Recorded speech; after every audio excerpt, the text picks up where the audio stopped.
Welcome to Fox Soul's Black Report, your daily source for Black news, views, and opinions. Today's Thursday, August 18th, and I'm Mimi Brown. And I'm Romeo. I'm Demi Lobo. And on today's report, the federal student loan pause is set to expire this month. The question many loan borrowers have is, will payments resume? And what is the president saying? Meanwhile, did the Lexington Police Department infringe on the constitutional rights of its black residents by racially targeting them? What a new lawsuit claims. And then a mother in California says her child experienced emotional distress after a cotton picking project. What the school district responded.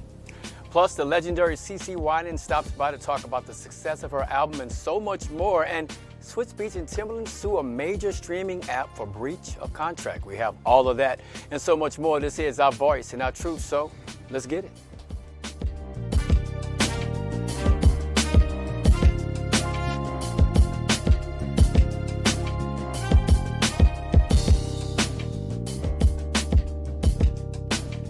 Good afternoon, and thanks for joining us. We start today with news on President Biden's approval ratings. A Politico and Morning Consult polls say Biden's approval ratings have increased to 42% since last week. That's a 3% increase. The percentage of people who think the country is back on track or on the wrong track is low, but that number has also improved by 5%. Political analysts say the Inflation Reduction Act, the assassination of an al-Qaeda leader, and the decrease in gas prices are helping Biden's numbers rise. Democrats hope the increase into Biden's approval ratings will help him during the November midterms.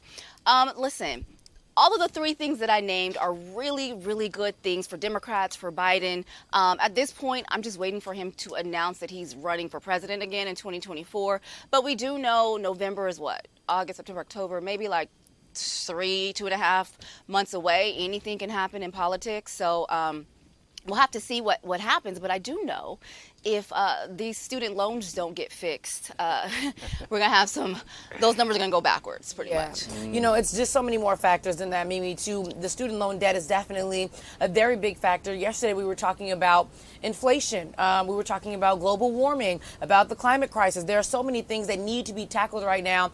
And, you know, I've never been a Joe Biden hater. I honestly really love Joe Biden. I think he had a lot on his plate when he first became president.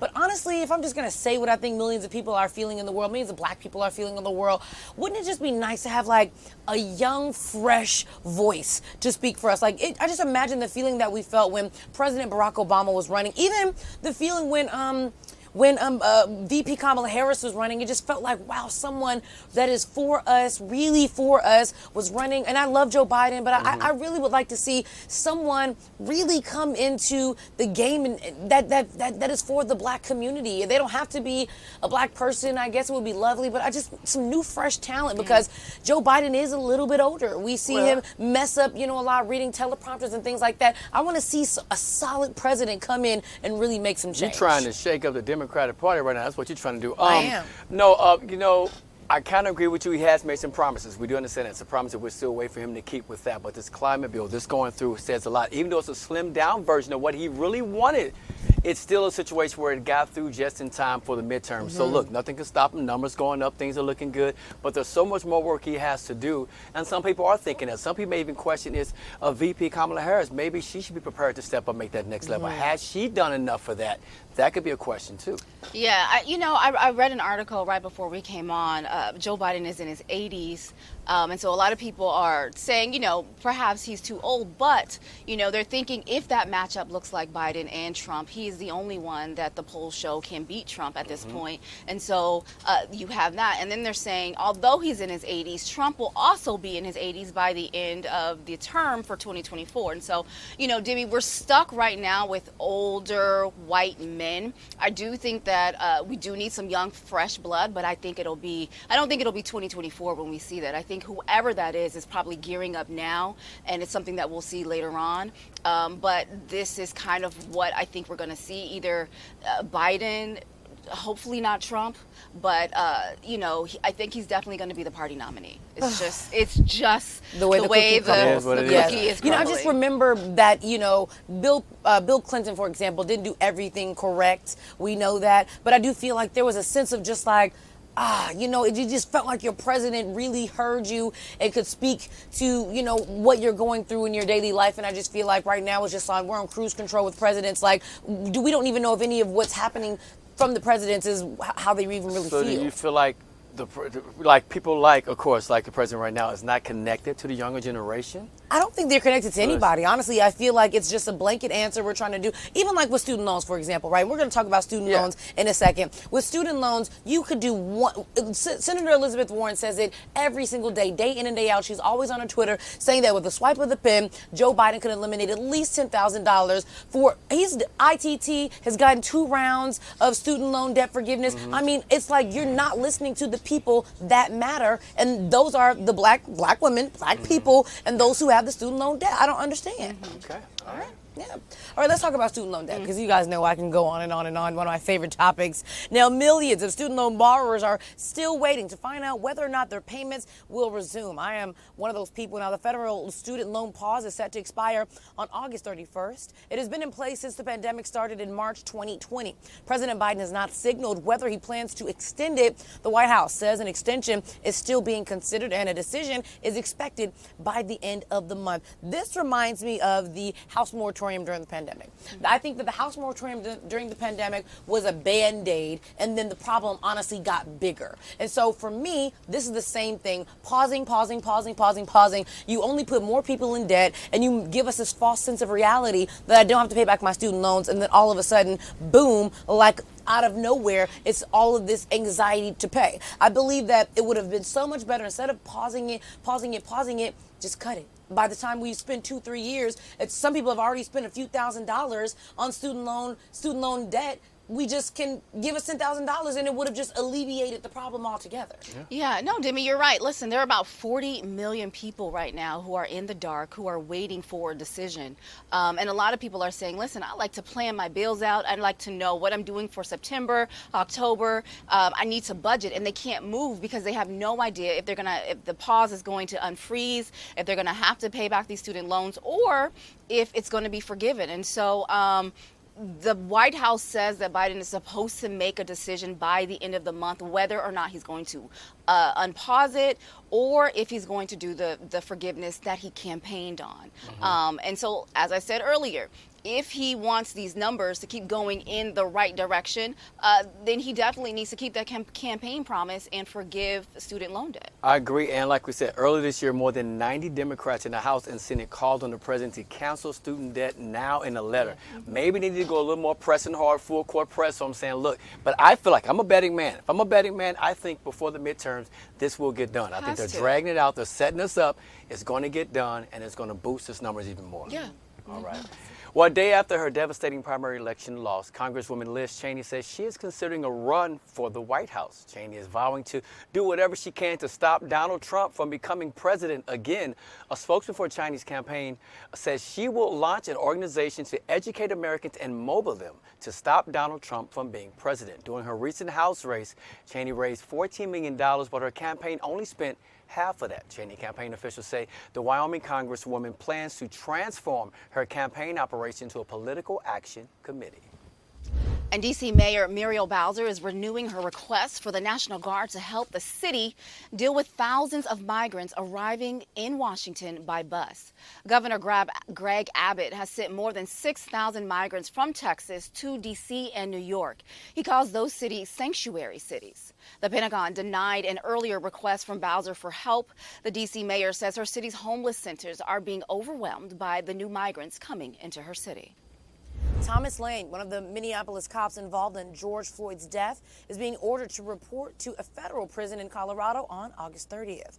Lane was sentenced to 2.5 years in prison for violating Floyd's civil rights. The Federal Correction Institution in Inglewood is a low-security prison with just 1,000 inmates. Lane pled guilty to aiding and abetting second-degree manslaughter earlier this year. Lane is expected to be sentenced in September on state charges. 5 African-American residents of a Mississippi town are suing the city's police force, accusing it of racial harassment of black residents. The lawsuit alleges the Lexington Police Department infringed on the constitutional rights of its black residents by racially targeting them. The suit comes weeks after a secretly recorded audio tape caught the town's police chief bragging about shooting a black man over 100 times. The suit says more than 200 black people have formally or informally complained about violence and police misconduct in the past year. An agreement between the Minneapolis Teachers Union and the school district requires the district to lay off white teachers before teachers of color when there are budget cuts. That, of course, is a controversial issue in a city that is overwhelmingly white.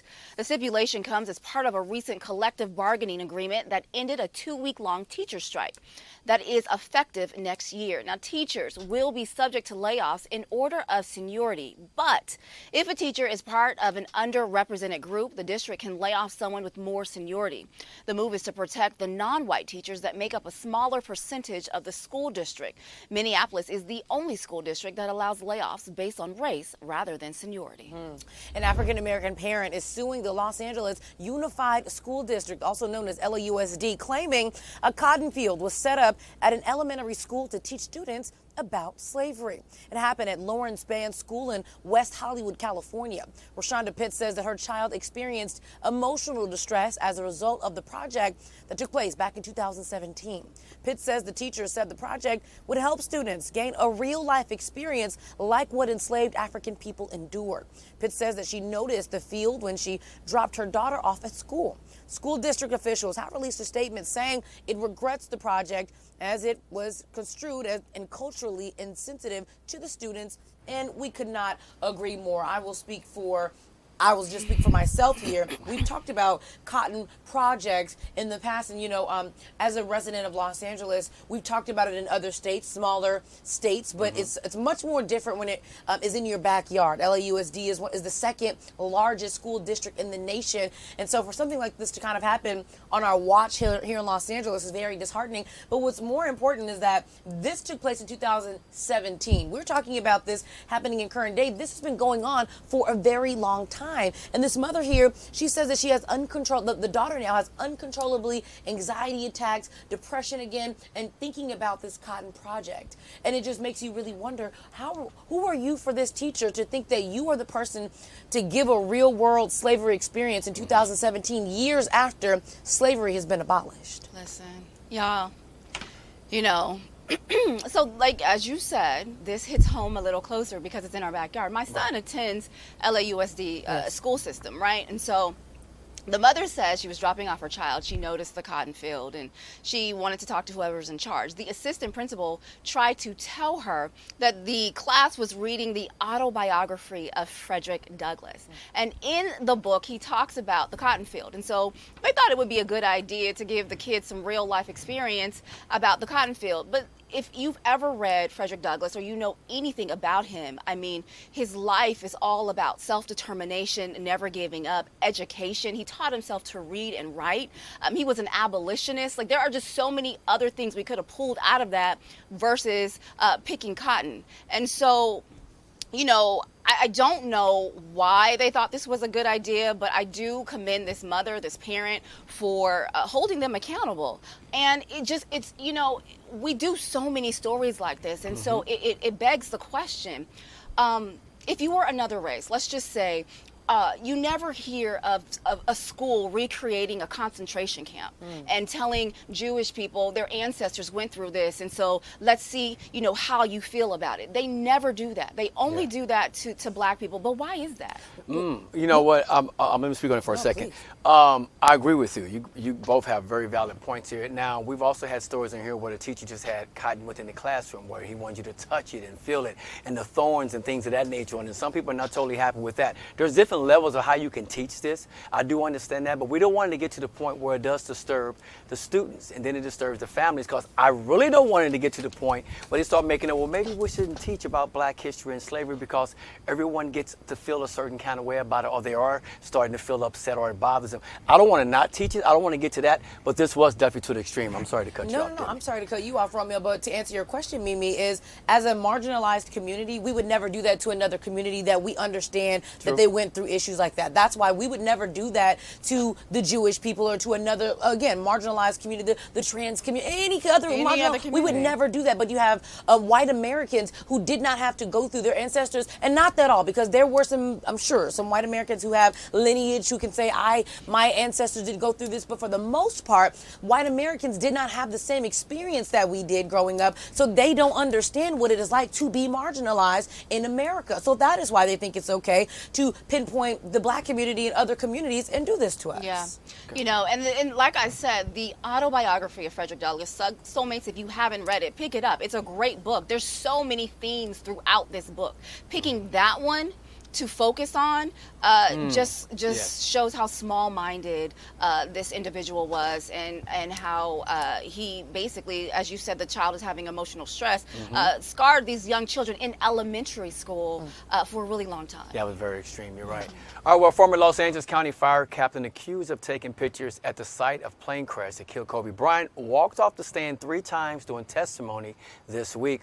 Brian Jordan says questions about the day triggers him. Jordan did not answer prosecutors' questions about what he did that day. Jordan's testimony came during Monday's trial in the federal civil lawsuit filed by Kobe's wife, Vanessa Bryant. She is suing the Los Angeles County for invading her privacy and failing to stop the spread of photos. That included her 13-year-old daughter, Gigi.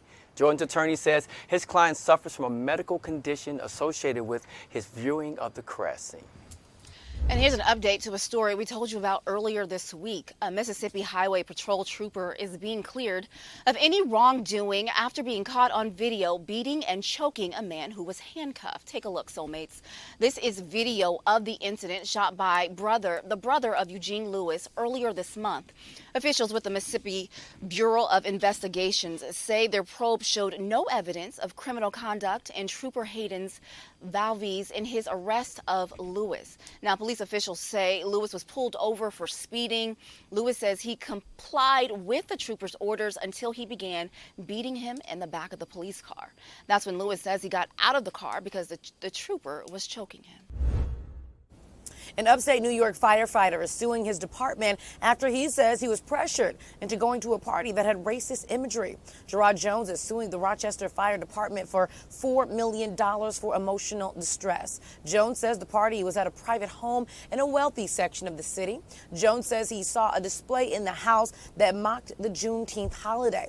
The picture showed Juneteenth flags over buckets of fried chicken. The captain who encouraged Jones to go to the party has been suspended. I mean, this story has a lot of questions as well. Did the captain know that we were going to a party that was racist? Did the captain know that it was going to be this imagery at the house? And if he did know that, that's a problem. But if he did not know this, it's going to be hard, in my opinion, for him to prove that the captain is the person that took me to a racist residence if he, in fact, didn't know that it was a racist party that we were going to. Yeah, I mean, this story for me, get your check. I mean, because he's suing for $3 million for emotional distress and another $1 million in some sort of damages. So $4 million, he could have just left. I don't know, and then reported it. You took the words out of my mouth, Mimi. I mean, if I walk into your house and I see something I don't like, or if I'm uncomfortable with it, I'm just going to leave. Exactly. But, you know, I don't think he's going to win this money. But $4 million. if he did win the $4 million, who's going to end up paying it? I think it always falls on the taxpayers. We have homeless. We have people that are trying to eat. People that are losing their homes. Like, there's so many other places this money could go, student loans. So, again, it can't just be solved by writing a check. But I don't think he's going to win this one. And the firefighters union, they did release a statement calling the events extremely disturbing. And so, I think there will be some investigations. Maybe, you'll get a couple year severance from if you leave. He said he can't go back to work because he feels he's going to be targeted. So maybe there's something there. I just don't see $4 million because you were offended. I mean, we know things like this happen. Walk out the front door. That's all you got to do. Very easy.